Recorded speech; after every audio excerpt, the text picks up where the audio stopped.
Thank you, Chair. So 2 issues to summarize the negative case. Number 1, does religion cause harm in high vulnerable area?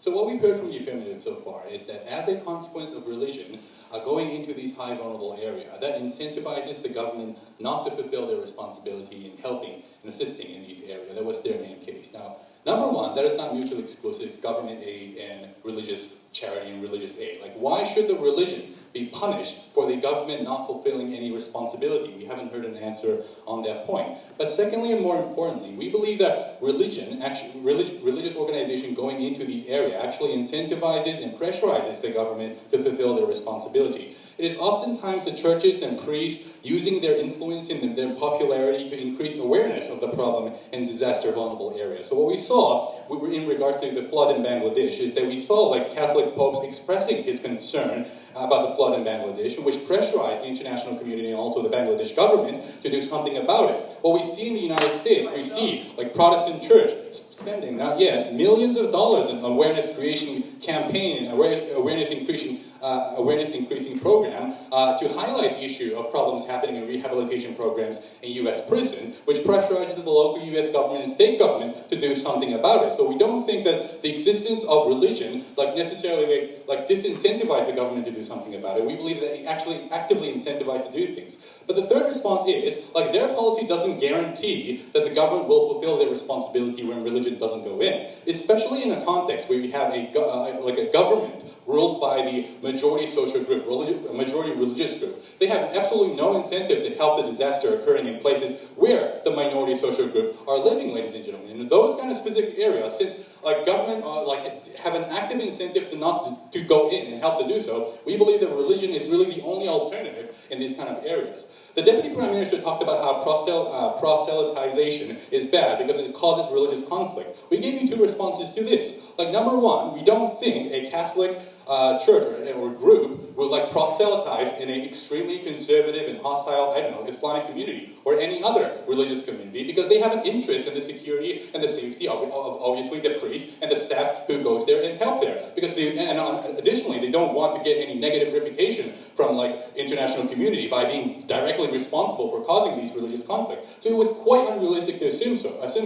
But second of all, even if that was the case, and even if that was true, it is not a general characterization, and it is only an extreme case. Then therefore it cannot be a justification to banning the entire religion itself from proselytizing in this specific area. So Boko Haram, we accept is bad, but Boko Haram was not bad because it was proselytizing Christianity. It was bad because it was doing so at gunpoint. So the proper solution should be regulate not allowing religions to proselytize under gunpoint, which is an extreme case, ladies and gentlemen. Another argument coming from the Deputy Prime Minister was to say that converting people would cause existential crisis because basically these religions are telling people that your previous God was wrong and you should abandon them. A number of responses here. Number 1, it is not really necessarily unique to the motion. Because that logic applies to any form of conversion, ladies and gentlemen. Any form of conversion implies that what you previously believed was wrong, and we have an alternative solution, an alternative framework that we believe that is genuinely good for you. So if you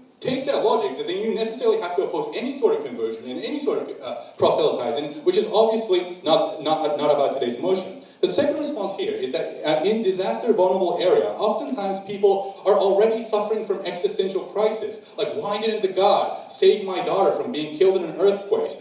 Providing an alternative framework, a spiritual framework that may allow people to find an answer to that very difficult question is actually beneficial, ladies and gentlemen. So it does not create or add an existential crisis in this situation. It oftentimes helps people solve a pre-existing existential crisis, and that is why we believe it is critically important for religions to be able to do so.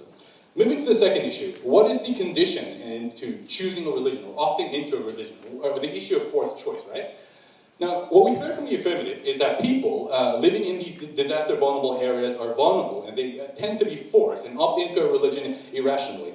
Now, number 1, we don't think the inability to freely choose or rationally choose can be a justification to ban converting people into a specific religion. For example, people are oftentimes born into a religion. You didn't rationally or independently or autonomously choose to do so. You just happen to born born into a religious family, oftentimes forced or indoctrinated by your parents. But even though that's the case, we don't ban parents from indoctrinating religion. We don't ban preaching a religion in those kind of contexts. So we don't think that a forced a choice about religion or forcing people to opt into a religion is necessarily a justification to banning that activity. But second of all, rationality or the capacity to rationally choose religion is not a standard to decide the legitimacy of that choice when it comes to religion specifically, because the need and the merit that people get out of believing in a religion or believing in a God is necessarily and fundamentally metaphysical, and it is spiritual. So religion is not something that people can logically and rationally compare their cost and merit. So we don't think that rationality or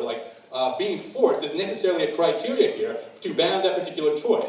But thirdly and finally, it is an overgeneralization to say that people who are living in these disaster vulnerable areas are every one of them are forced into a religion. Right? Prisoners contemplating and dealing with their sins and past mistakes can genuinely believe that he can overcome his hardship and difficulty by believing in the code of certain religion or the ideology of Christianity. A mother who has lost his child in an earthquake can find genuine spiritual healing and a sense of comfort when she opts into a religion which says that you don't longer have to suffer from that feeling because your daughter is now in heaven, right? So even in the minor case in which people are forced into a religion by gunpoint or being threatened, since that is not a general characterization of proselytizing, it cannot be a justification to ban. At best, the solution should be regulation. So I don't think that the affirmative team has fulfilled their burden of proof and why this can be a universal ban which applies to a general characteristic of proselytizing in religion, and that is why the motion falls.